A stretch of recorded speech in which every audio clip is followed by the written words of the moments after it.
In my work, both as a designer and a researcher, I try to understand how we can develop deceptively simple changes to tackle complex social issues. And today I would like to propose such a change for our democratic system, because the way we have organized our democracy now is causing some serious problems. And I will illuminate 3 of them. The first problem is the fact that we've created a system in which incidents are more important than long-term vision. If you look at what politicians mainly do nowadays, it's reacting to daily hassle, it's commenting to scandals, or even the juicy gossiping of some of their colleagues. But it's questionable whether we voted for them to do this, and I would say we did not. We voted for them to lead us to a better future. However, something time-consuming and complex as developing long-term plans for a country finds no response in our system, because we want action now. The second problem is the fact that we've created a system in which lovability is more important than capability. If I would show you these 2 pictures, and I would ask you the question who you want to lead your future, or who you want to lead your country, we all know who's going to win. We love beauty, and apparently we prefer a president who spends his time on body pump instead of reading political sciences. Now, I'm not saying that dealing with the media isn't a capability a politician should have nowadays. But what I do argue is that there are other qualities that are equally important, or maybe even more important for good leadership. What about creativity? What about truly listening to counter-arguments? Or what about collaboration skills? Those qualities do not matter in our system as long as you're not lovable on camera. The third problem is the fact that our political arena has become a platform for destructive competition. Now, this is always true, but becomes mainly visible in the build-up to the elections. Because at that moment, party leaders surround themselves by complete campaign teams who develop the most effective strategies to tackle the opponent, to stab him in the back, to do this at the right moment in the campaign, and to do it in such a catchy manner that it will be repeated over and over again in the media. Our politics has turned into an ordinary gladiator fight, and we are the public that cheer for this. Now, what this all leads to can be summarized in this graph.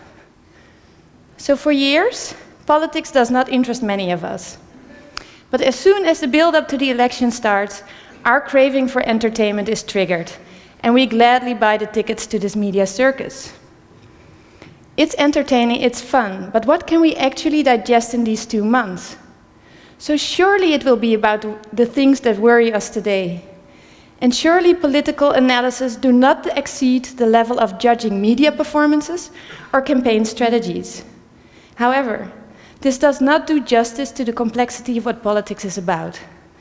So therefore, I would like to propose something different, which is to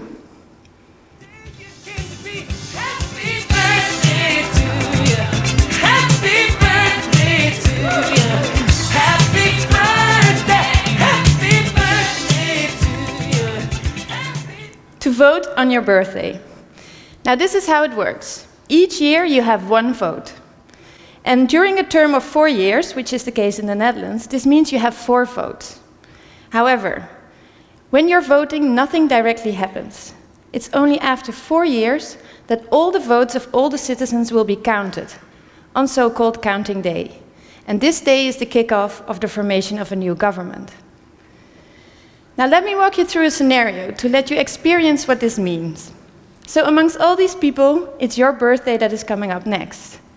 So amongst all these people, it's about you now.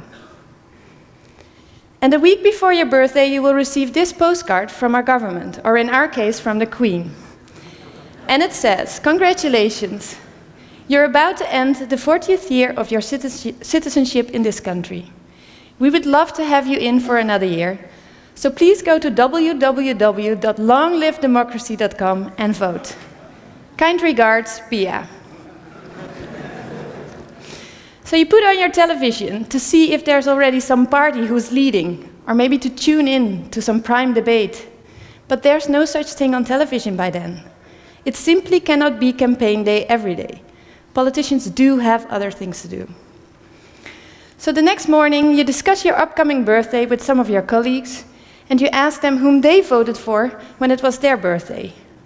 And a colleague of you tries to explain why he voted for that particular politician, and he says, yeah, he made this very firm statement about that incident. And while he is explaining to you why he voted for him, you both experience that that incident was actually quite futile, and how unsatisfying it is to base your vote on something that is already unimportant 3 months later. But then, how to decide whom to vote for? So you decide to visit the website, just like your queen advised you to do, and there you will find the future visions of all the parties in your country. So there you will read what the Labour Party has in mind for your healthcare system. And there you will read what the liberals want to establish for our economy. And while reading this, you will probably recall the moments in which politicians actually make contributions into this direction. And that's the basis on which you decide whom to vote for, but after having finished your birthday cake. Now, this will happen 4 times in a row, and then it will be counting day. And counting day will be an event, because what will happen on counting day is that the media will flash back over the last 4 years instead of the last 2 months. And they will try to illuminate the moments in which politicians actually made contributions to the future that they depicted for you and that they promised you. And then, of course, still politicians may be worried about being lovable on camera or about stabbing their opponents in the back. But for those politicians, counting day will become quite painful, and so too for their voters. And in contrast to our current system, we do not have another 4 years to forget all this, because the day after counting day, again, people will vote. So this system seduces politicians to truly show their capabilities to develop our country into a better place. And it seduces us to vote for them on their capabilities instead of their beautiful smile. So if you support this system, and if you would like to see it implemented in our country, then please tweet us a birthday tweet on your birthday, and we will try to make it happen. Thank you.